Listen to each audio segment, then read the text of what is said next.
Bonjour à tous et à toutes, j'espère que vous allez bien.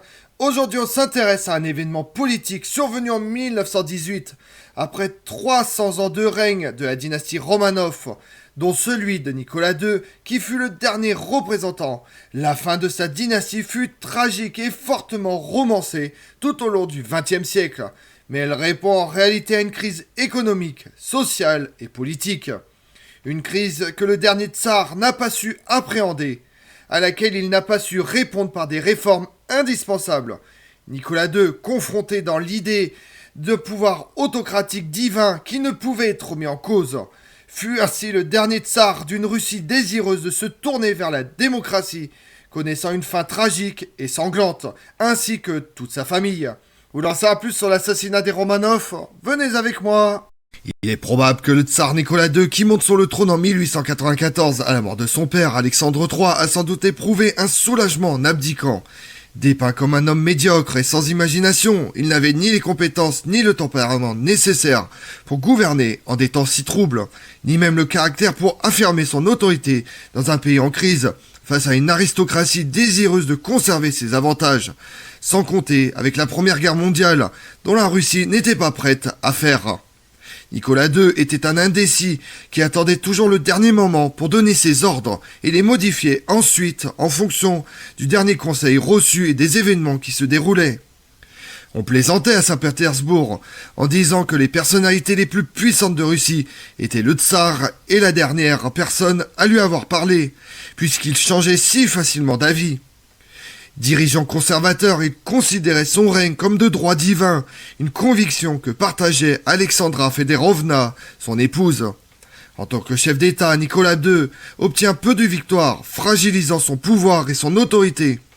De 1904 à 1905, il livre et perd une guerre contre le Japon, qui a pour seul résultat de voir son prestige chuter tant en Russie qu'à l'étranger.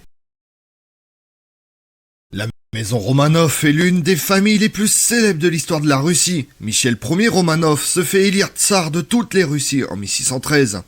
C'est le premier tsar de la longue dynastie des Romanov. Pierre le Grand, élu en 1682 et empereur de toutes les Russies en 1721, réalise de profondes réformes. Il fait de la Russie une grande puissance européenne moderne. Ses successeurs, dont la Grande Catherine, s'attachent eux aussi à étendre l'Empire. Sous le règne de Nicolas II, la Russie connaît un important essor économique, politique et culturel. Mais la défaite dans son conflit avec le Japon en 1905 montre les faiblesses du régime et déclenche la révolution russe. Cette même année, le tsar parvient tout de même à maîtriser la situation en promettant notamment des réformes démocratiques. La montée de Nicolas II sur le trône en 1894 s'est faite dans un contexte plutôt favorable. Le règne de son père, Alexandre III, avait ouvert le pays aux capitaux étrangers, tout en adoptant une politique avantageuse pour les exportations russes. Le nouveau tsar poursuit sur cette lancée, et en 1900, près de 300 sociétés étrangères sont présentes sur le sol russe. Le pays détient le monopole du marché de la vodka, ce qui lui assure des revenus importants. Le début du XXe siècle semble donc ouvrir la voie à une économie moderne et prospère pour la Russie. Cependant, ce développement demande à la paysannerie un effort considérable. Considérant à tort que cette catégorie lui sera indéfiniment fidèle, Nicolas II refuse une convention paysanne et persiste dans un esprit résolument conservateur qui le poussera à des erreurs successives qui causeront sa perte. La Russie du début du règne de Nicolas II est une Russie encore en retard, en partie archaïque. L'immense empire est peuplé à 80% de paysans, mais la transformation est en marche. L'essor industriel a été amorcé à la fin du XIXe siècle par Alexandre III. Nicolas II est résolu à poursuivre sur cette transition, entraîne un vrai bouleversement social avec l'émergence du prolétariat urbain et d'une bourgeoisie commerçante. Cette population aspire à plus de liberté et à une plus grande représentation politique. Mais Nicolas II ne prend pas conscience de ces mutations sociétales. Face à cela, il est concentré sur l'hémophilie de son fils, le tsarévitch Alexis Romanov, qui demeure un secret d'État et demande une attention soutenue et permanente. En 1905, c'est la grève générale. 150 000 personnes sont dans les rues pour appeler leurs gouvernants à entendre leurs revendications. La foule entame une marche jusqu'au palais d'hiver, portant un portrait de Nicolas II et une bannière blanche sur laquelle est écrit « Les soldats ne tirent pas sur le peuple ». La société russe ne rejette pas encore le système impérial, mais désire que celui-ci s'adapte à ses aspirations. Le tsar n'a toujours pas conscience des enjeux sociaux à mener des réformes et persiste à croire que le problème tient à un manque d'autorité et qu'il faut la rétablir. La répression est sévère, l'armée tire sur les manifestants. Il s'agit en effet d'un événement décisif dans la chute des Romanov, car cette erreur de jugement de la part de Nicolas II fissure définitivement l'image d'autorité divine du tsar. Les grèves s'étendent à tout l'Empire, la rupture est actée. Un manifeste impérial concédera en octobre 1905 quelques libertés et créera la première Douma d'État. Celle-ci est plutôt favorable au pouvoir impérial, mais elle déclare que le gouvernant est responsable devant l'Assemblée. Cette notion est inacceptable pour Nicolas II, qui dissout cette nouvelle institution après seulement 2 mois et demi d'existence. L'esprit populaire a été de courte durée. Quelques années plus tard, le 1er août 1914, la déclaration de guerre à l'Allemagne du Kaiser Guillaume II crée un élan patriotique favorable au pouvoir tsariste. Les dissensions politiques se taisent au profit d'une unité nationale ravivée face à un ennemi commun. Encore une fois, Nicolas II commet une erreur stratégique majeure. Tenant sa promesse faite au président français Raymond Poincaré, il envoie ses troupes à l'attaque de l'Empire allemand lorsque celle-ci attaque la France. L'armée russe est écrasée, l'illusion d'une victoire rapide s'efface. 1 200 000 soldats russes ont été tués, faits prisonniers ou disparus en 1915. Les conséquences sociales de cette débâcle sont lourdes. La population se sent méprisée, sacrifiée par le pouvoir et ressent douloureusement la guerre dans son quotidien. L'Empire allemand à la fin de l'été 1915 contrôle la Pologne, les provinces baltes et la Galicie. Nicolas II décide de prendre le commandement de l'armée en septembre 1915, pensant rétablir son autorité, et n'a aucune connaissance en stratégie et hésitant dans ses décisions. Le tsar ouvre ainsi une nouvelle phase politique de son règne qui nuira à sa légitimité, sans retour en arrière possible. Tandis qu'il est au front, c'est l'impératrice Alexandra Fedorovna qui devient décisionnaire avec Raspoutine comme conseiller. D'origine allemande, elle est très impopulaire, peu équilibrée et avec une volonté de conserver un pouvoir autocratique. La tsarine est secondée par Raspoutine, un paysan devenu mystique, qui a su pénétrer le cercle impérial très fermé.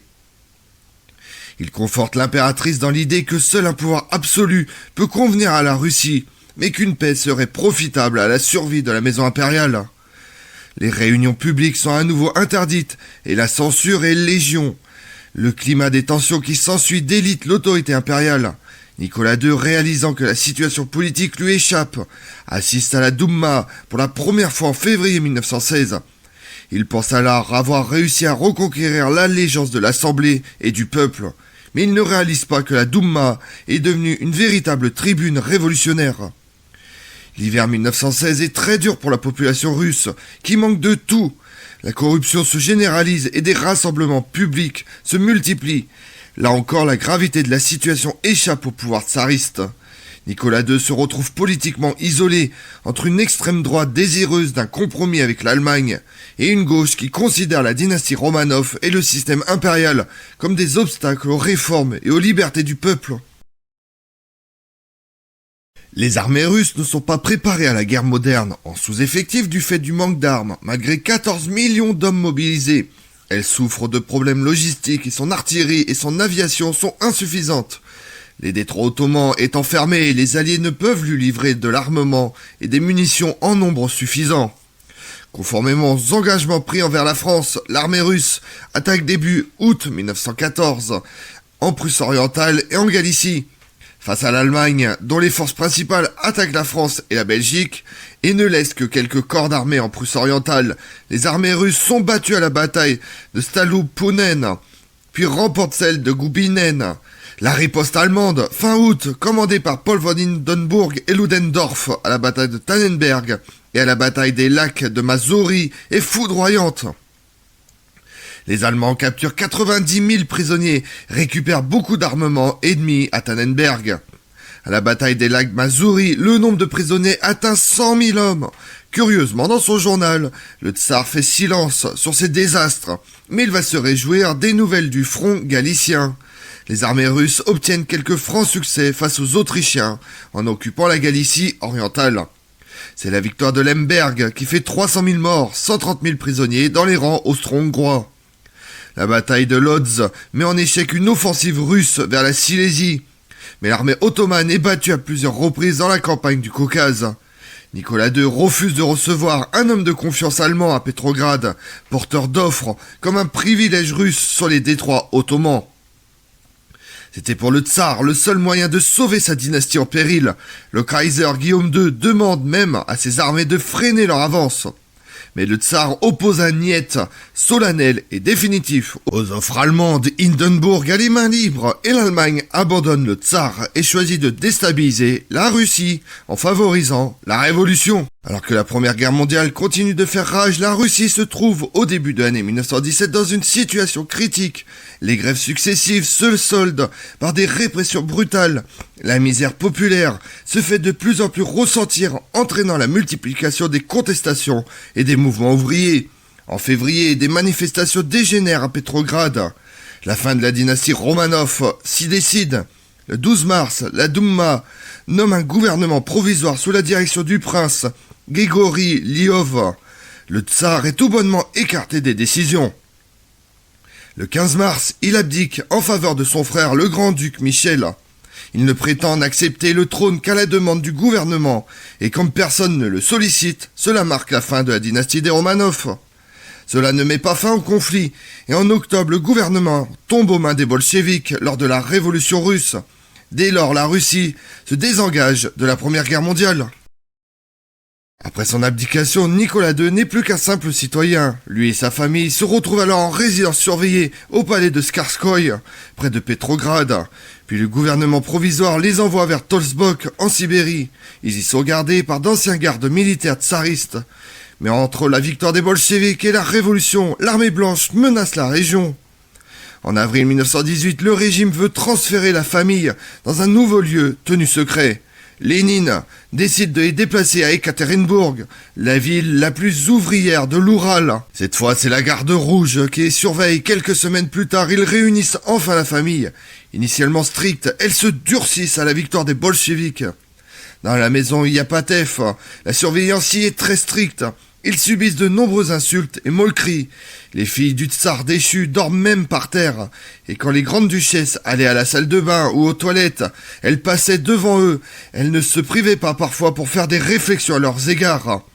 Le geôlier aimait laisser l'ancien tsar dans des habits usés pour se moquer de lui. Malgré cela, les Romanov restent unis et réussissent à mener une vie assez stable. Ils ont même la possibilité d'aller dans la cour, mais seulement 1 heure par jour. Pour se protéger des humiliations des soldats, Nicolas II reste muet, au contraire de sa femme Alexandra.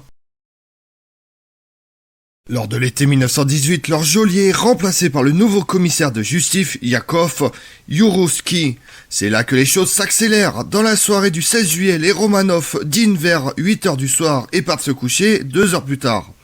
Puis entre minuit et 1h du matin, la famille, les domestiques sont réveillés brusquement sous les ordres de Yakov Yurovsky, prétendant qu'il y avait une insurrection en ville. Ils doivent descendre dans une pièce au sous-sol. Les Romanov, leur docteur Botkin et les serviteurs sont alors alignés.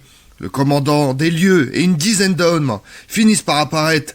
Yakov déclare « Nicolas Alexandrovitch, vos amis ont essayé de vous sauver, mais ils n'y sont pas parvenus. Nous sommes dans l'obligation de vous fusiller. Votre vie est terminée. » À ce moment-là, les coups de feu éclatent et durent plusieurs minutes. Le tsar est fusillé le premier. Au milieu des cris, tous tombent. Certains sont achevés au pistolet et pour 2 d'entre eux, à la baïonnette. Nicolas II fascine toujours et ce dernier profite aujourd'hui d'une popularité retrouvée. Une image bien loin de ce qu'il avait connu. Plus de 100 ans après l'assassinat des Romanov, continue à faire débat. Mais malgré la mort de Nicolas II, immédiatement du fait du tir à bout portant, le tsarevitch rampe vers la porte. Le commissaire bolchevique Peter Ermakov lui défonce littéralement le crâne à coups de baïonnette.